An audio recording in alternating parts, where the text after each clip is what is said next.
Natural हैं, ayurvedic supplements हैं that make you feel stronger and more confident. आपकी जीत Dabur shilajit.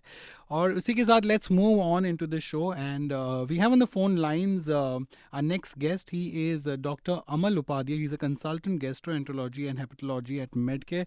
Hi doctor, how are you doing? Good morning. I'm fine, thank you. Right. So doctor आज हम अभी थोड़ी देर पहले एक बहुत ही सेलिब्रेटेड फिटनेस ट्रेनर से बात कर रहे थे, तो we are talking about lifestyle और यू नो ऑब्वियसली उसमें फास्ट फूड और ये सारी चीज़ें आई जाती है, stress eating, over eating, emotional eating, ये सारी चीज़ें आती है। So Right. As a doctor what are the major problems that you face with people when they come to see you? So, lifestyle-wise, the biggest issue that we face is reflux, basically.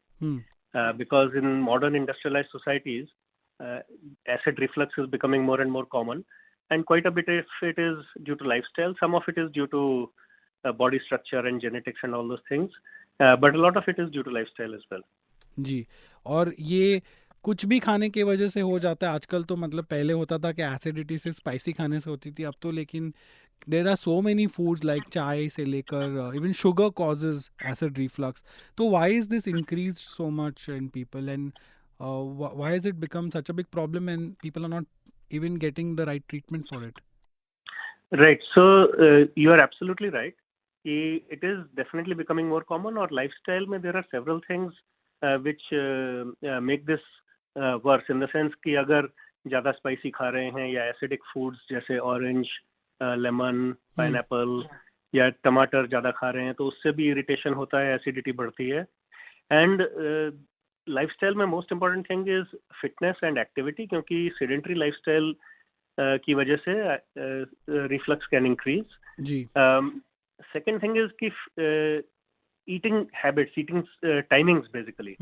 So if you eat very late in the night and go to bed, then your stomach remains full and you are likely to have reflux. Okay ठीक है। तो खाने के बाद generally walk करना है, थोड़ी सी mild physical activities recommended according to you? हाँ, so the time between your dinner and your bedtime should be at least an hour and a half or something like that. Okay, कम से कम। Okay. Medical terms में हम तो मतलब acidity बोलते हैं, common people call it acidity, but आप मेडिकल टर्म्स में इसको बोलते हो gastro oesophageal reflux disease, right? This is GERD. Gastrooesophageal reflux disease. So basically we need to understand कि स्टमक में एसिड होता है and sometimes this acid, instead of moving forward, comes in reverse gear into the esophagus, जो food pipe जो हम बोलते हैं।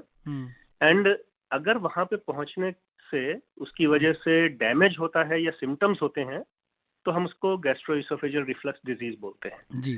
क्योंकि silent reflux which does not cause any damage is very common, वो तो हर एक को होता है, खाने के बाद होता है, दिन में कई बार होता है, बट अगर वो प्रॉब्लम्स क्रिएट करता है जैसे so then it is called gastroesophageal reflux disease. How does it present itself? Problems में like the kind of problems that makes you visit a doctor like yourself?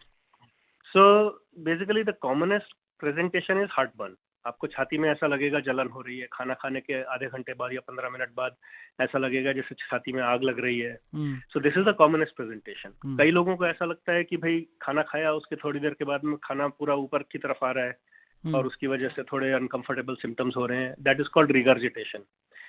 और भी बहुत सारे सिम्टम्स हैं। कुछ सिम्टम्स ऐसे होते हैं जो they are difficult to pinpoint, like जैसे कुछ लोगों को ड्राई कॉफ होता है और कोई सिम्टम नहीं, it can be due to reflux.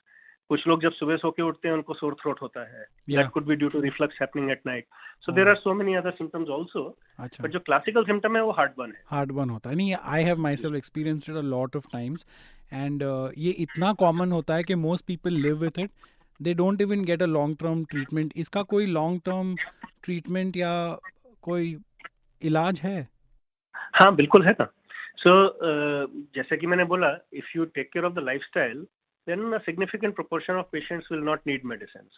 Okay. पर जिनको तकलीफ हो रही है उनके लिए बहुत अच्छी मेडिसिन अवेलेबल हैं, जैसे हम उनको PPI ग्रुप बोलते हैं या H2RA ग्रुप बोलते हैं, that's the technical part of it, but बहुत अच्छी मेडिसिन हैं and they are very effective also. अच्छा, okay, which has to be taken through prescription? नहीं, countries it's available over the counter also, क्योंकि now since the awareness has increased and lot of patients who do not have any alarming features, they purchase these medicines over the counter and use it. But yes, अगर आपके symptoms troublesome है तो then please definitely See a doctor, seek like if medical it's advice. if it's Yeah. chronic and not going away, जी happens जी every time, तो see a doctor. आपका radio पीछे चल रहा है क्या सर? नहीं, I'm Because I'm completely getting in a feedback. silent room. Okay, so okay, great. I have only last two questions. One is a lot of people resort to having things like Eno or Pudin Hara or whatever, like Digene. All these kind of tablets are available, and they are had it in such quantities, like almost every second day you're having it. तो ये कितना हानिकारक हो सकता है? What are the side effects for these? Or are they safe? Side effects बहुत ज़्यादा तो नहीं है for a person who is otherwise fit, जिसको किडनी डिजीज वगैरह नहीं है, तो साइड इफेक्ट्स तो ज़्यादा नहीं है. But basically I think you might end up neglecting your health if you are not seeking medical advice and continuing to take these medicines for a long time. दो चार बार अगर लेना पड़ गया कभी कभार तो ठीक है, that happens to everyone. But अगर परसिस्टेंट बेसिस पे अगर ये दवाइयों की जरूरत पड़ रही है तो I think it's time to see a doctor. I think I should see you then. And finally, do these acidic problems or acid reflux point towards any serious conditions in the future? जी हो सकता है. जिन लोगों को काफी severe reflux होता है, they get damage in their food pipe because of the acid which is called oesophagitis. और कई सालों तक चलने के बाद में this can even evolve into something more dangerous and predispose to a particular type of cancer in the oesophagus. But जैसा कि मैंने बोला, इसमें मतलब I don't want to create a fear out there, but it's very uncommon, but it happens. अच्छा, okay. So firstly तो like you said, set your lifestyle, sedentary lifestyle को कम करें, और खाने पीने में ज़्यादा चीज़ें, जो ऐसी कौन सी चीज़ें होती है जो ज़्यादा ये क्रिएट करती है acidic, according to you, which are the foods we should stay away from? So citrus fruits for example, जिसमें एसिड होता है. Tomato can irritate the oesophagus. Chocolate, coffee, okay, they are the common foods which create, and too much spicy or oily foods also. Okay, all right.